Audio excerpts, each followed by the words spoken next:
Hello दोस्तों, मेरे YouTube channel only practice for all exam पर आप सभी का स्वागत है।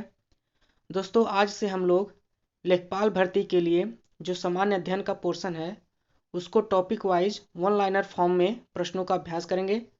और दोस्तों, ये प्रश्न बहुत ही महत्वपूर्ण एग्ज़ाम ओरिएंटेड प्रश्न है। यदि आप वीडियो पूरा देखेंगे तो आपको प्रश्नों को देखकर ही खुद अंदाज़ा लग जाएगा कि ये प्रश्न कितने महत्वपूर्ण हैं और आपके एग्जाम में इनमें से प्रश्न फंसने की पूरी संभावना है दोस्तों। तो दोस्तों, यदि वीडियो आपको पसंद आए तो वीडियो को लाइक और चैनल को सब्सक्राइब जरूर कर लीजिएगा। तो चलिए दोस्तों, वीडियो शुरू करते हैं। हमारा पहला प्रश्न है, ब्रिटिश शासन के दौरान भारत में उद्योगों का कोई स्वतंत्र विकास नहीं हुआ, इसका कारण था। तो इसका उत्तर होगा दोस्तों, धनिक वर्ग द्वारा भू संपत्ति में निवेश करने को तरजीह दिया जाना। आगे देखते हैं, अस्थाई बंदोबस्त किया गया। तो अस्थाई बंदोबस्त दोस्तों जमींदारों से किया गया था। अंग्रेजों ने अस्थाई बंदोबस्त जमींदारों से किया था और जमींदारों ने किसानों से कर वसूल करके अंग्रेजों को दिया। अगला है, लॉर्ड कॉर्नवालिस द्वारा अस्थाई बंदोबस्त लागू किया गया। तो लॉर्ड कॉर्नवालिस ने 1793 में अस्थाई बंदोबस्त लागू किया था। सर टॉमस मुनरो जिस भू राजस्व बंदोबस्त से संबंध है वह है, तो यह रैयतवाड़ी बंदोबस्त व्यवस्था है दोस्तों।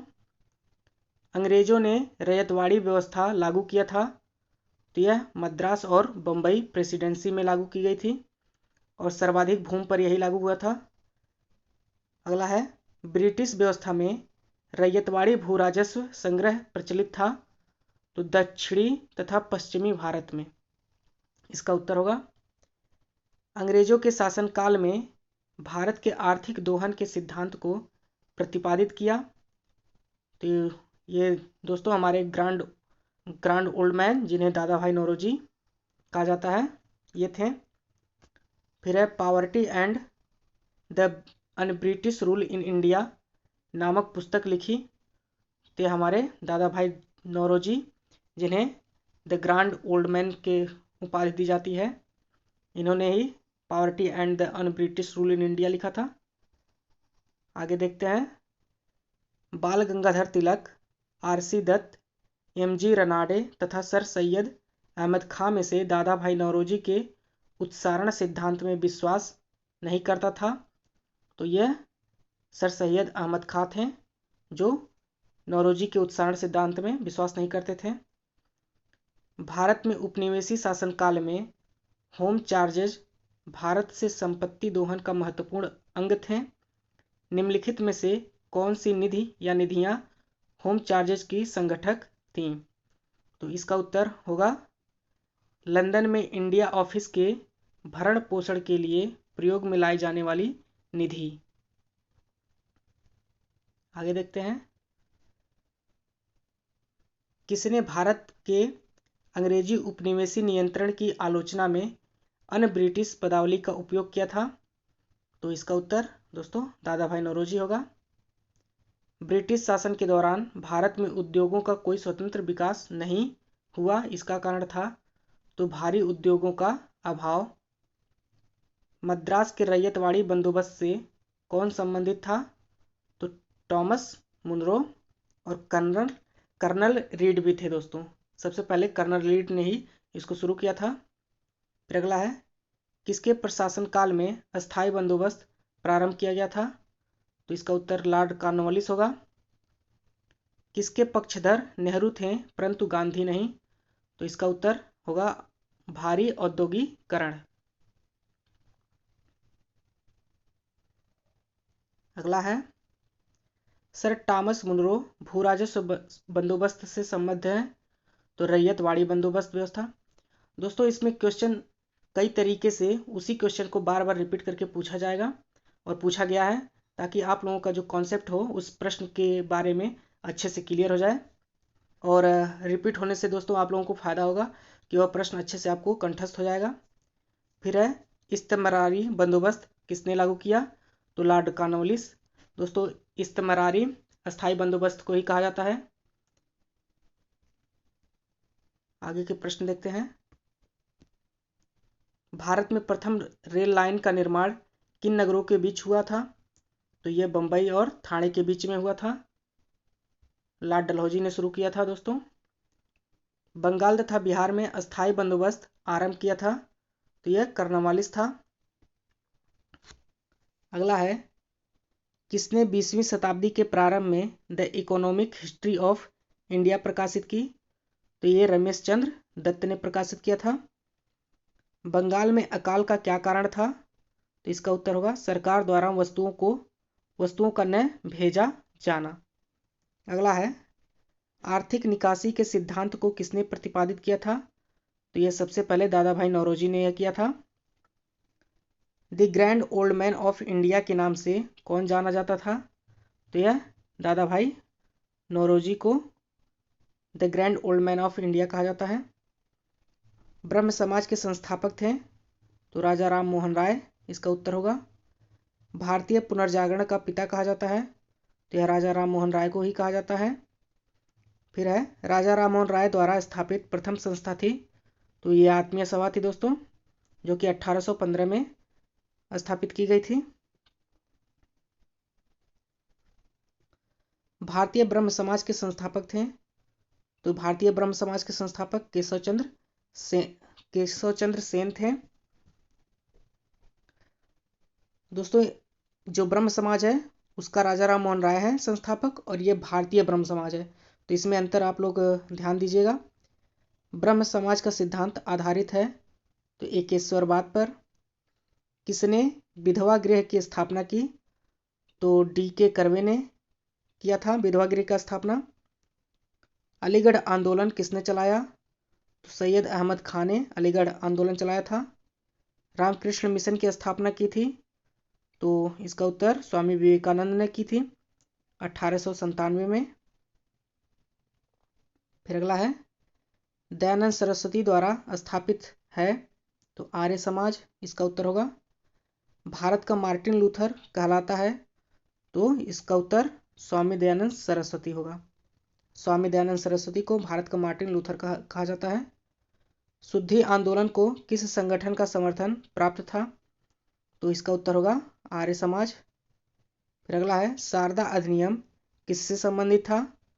तो भारतीय विवाह व्यवस्था से संबंधित था शारदा अधिनियम। कौन सा नेता आर्य समाजी था? तो इसका उत्तर होगा लाला लाजपत राय। फिर अगला है, यंग बंगाल आंदोलन का प्रमुख नेता कौन था? तो इसका उत्तर होगा हेनरी विवियन डेरोजियो। फिर अगला है, महाराष्ट्र में आर्य महिला समाज की स्थापना किसने की? तो इसका उत्तर होगा पंडिता रमाबाई। फिर है, पिछड़े वर्गों का उत्थान कार्यक्रम था? तो सत्यशोधक समाज। अगला है, महाराष्ट्र का वह सुधारक जिसे लोकहितवादी कहा जाता था? तो इसका उत्तर होगा दोस्तों गोपाल हरि देशमुख, इनको लोकहितवादी कहा जाता है। अगला है, 19वीं सदी के महानतम पारसी समाज सुधारक थे? तो इसका उत्तर होगा बहराम जी एम मालावारी। फिर है, बहुजन समाज का संस्थापक था? तो मुकुंद राव पाटिल इसका उत्तर होगा। फिर है, 1924 का बंगाल का तारकेश्वर आंदोलन विरुद्ध था? तो मंदिरों में भ्रष्टाचार के विरुद्ध यह तारकेश्वर आंदोलन चलाया गया था। थियोसॉफिकल सोसाइटी की स्थापना की? तो यह मैडम ब्लावेट्स्की एवं कर्नल अलकाट ने इसकी स्थापना की थी थियोसॉफिकल सोसाइटी की। फिर अब वेदों की ओर चलो कहा था? तो यह दयानंद सरस्वती ने कहा था। राजा राम मोहन राय को राजा की उपाधि किसने दी थी? तो यह अकबर द्वितीय ने इन्हें राजा की उपाधि दी थी। और दोस्तों इन्हें ही अकबर द्वितीय ने इंग्लैंड भेजा था अपने पेंशन के लिए। अगला है, शारदा अधिनियम के अंतर्गत लड़कियों एवं लड़कों के विवाह की न्यूनतम आयु क्रमशः कितनी निर्धारित की गई थी? तो ये 14 एवं 18 वर्ष निर्धारित की गई थी। लड़कियों की 14 वर्ष और लड़कों की 18 वर्ष। प्रार्थना समाज के संस्थापक कौन थे? तो यह आत्माराम पांडुरंग प्रार्थना समाज के संस्थापक थे। सत्य शोधक समाज की स्थापना की थी? तो यह ज्योतिबा फूले ने सत्य शोधक समाज की स्थापना की थी। भारत का राष्ट्रीय गीत लिया गया है? तो जो राष्ट्रीय गीत वंदे मातरम है दोस्तों, यह बंकिम चंद्र चट्टोपाध्याय के उपन्यास आनंद मठ से लिया गया है। भारत के राष्ट्रीय गीत वंदे मातरम की रचना की गई? तो यह संस्कृत में लिखी गई है दोस्तों।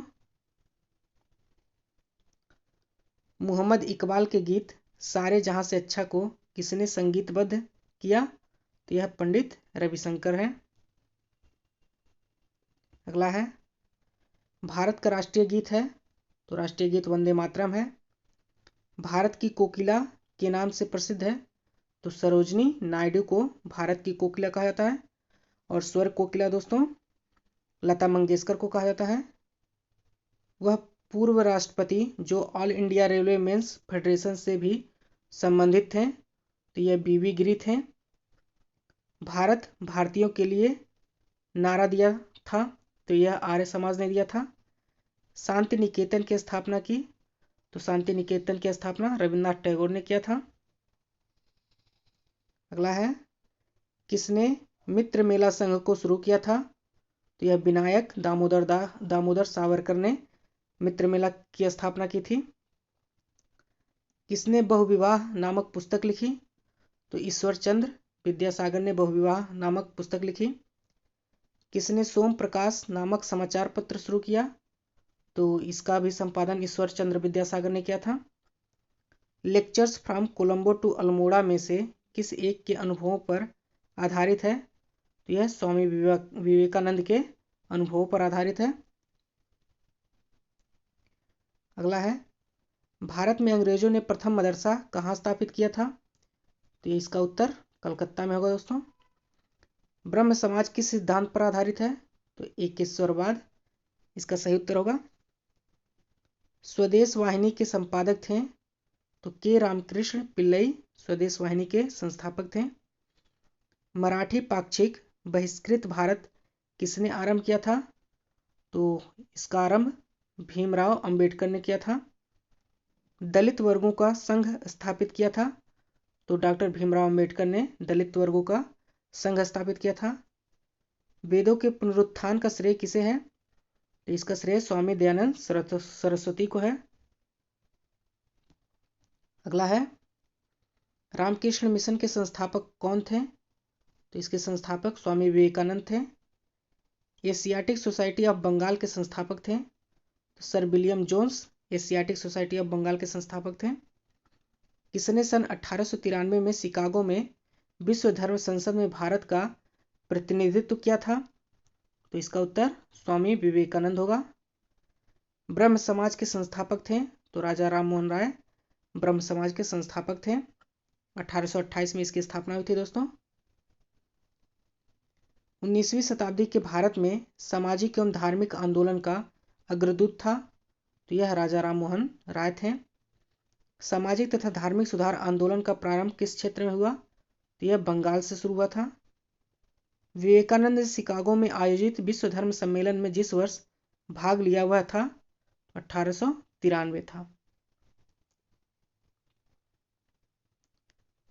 राजा राम मोहन राय की उपाधि है? सॉरी दोस्तों, राजा राम मोहन राय की समाधि है। तो इनकी समाधि ब्रिस्टल में इंग्लैंड में है। यह जब अकबर द्वितीय के पेंशन के सिलसिले में इंग्लैंड गए थे बात करने के लिए अंग्रेजों से, तो वहीं पर इनकी मृत्यु हो गई थी और इनकी समाधि वहीं पर बनाई गई। फिर अगला है, किसने एज ऑफ कंसेंट एक्ट 1891 में प्रस्तावित बालिकाओं की विवाह योग्य आयु की सीमा को 10 वर्ष से बढ़ाकर 12 वर्ष करने का विरोध किया? तो यह बाल गंगाधर तिलक थे।